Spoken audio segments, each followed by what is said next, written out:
सरकार से 4 सप्ताह के अंदर एफिडेविट फाइल करके जवाब मांगा है। दूसरी तरफ कहा है कि निचली अदालतों को कोई भी आप सर्वे का आप ऑर्डर नहीं देंगे जब तक कि सुप्रीम कोर्ट की ओर से इस पर कोई फैसला नहीं आ जाता। देखिए, जब ये प्लेस ऑफ वर्शिप एक्ट बनाया गया था उसका मतलब ये था कि देश में इंस्टेबिलिटी ना हो, दंगे ना हो और देश में अमन रहे।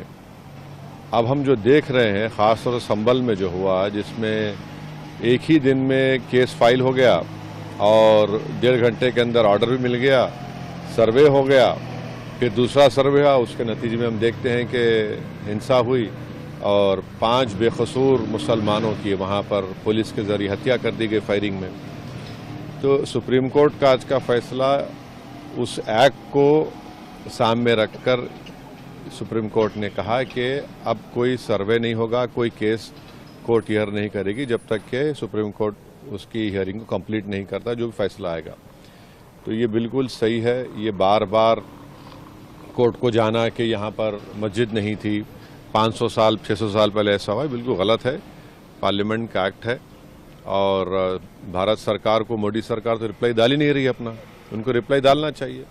और ये अच्छा फैसला है, कम से कम इस पर दंगे नहीं होंगे, लोगों की जानें नहीं जाएंगी और गैर ज़रूरी जो 600 साल पहले 700 साल पहले, ये क्या मुल्क को आगे लेके जाएंगे या फिर क्या करेंगे हम लोग? संभल हो, अजमेर हो, ज्ञानवापी हो, आपको लगता है कि इस पर विराम लग जाएगा?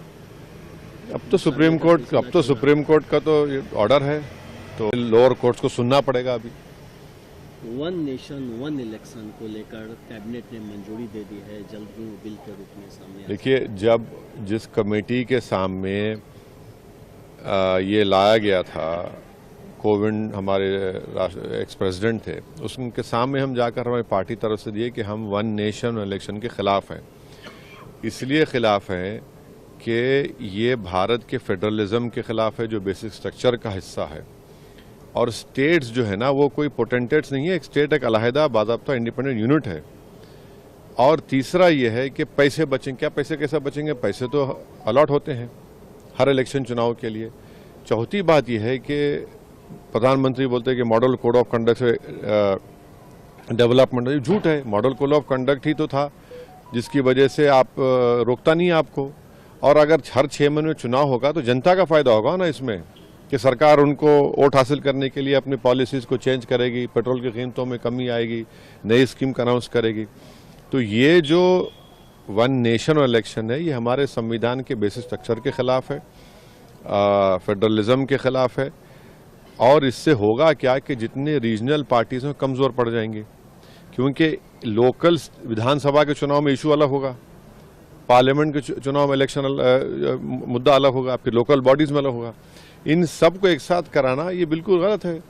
और फिर ये बात बताइए, अगर कोई स्टेट में गवर्नमेंट गिर जाती है, डिसोल्यूशन हो जाता है, आप कौन होते बोलने के लिए कि भाई वो सिर्फ 3 साल रहेगी या 2 साल रहेगी? कोई भी सरकार 3-2 साल में काम कर पाएगी? ये तो जनता का राइट है कि उसको पूरा टेन्योर मिले और फिर वो काम करके दिखाए। तो ये हर एतबार से ये गलत फैसला है। ये सिर्फ और सिर्फ नेशनल पार्टी बीजेपी चाहती है कि कभी लोकल इश्यूज ना बने और एक बहाना बना रही है, पैसे बच जाएंगे, इकोनॉमी का फायदा होगा। ऐसा कुछ नहीं है। सिर्फ और सिर्फ ये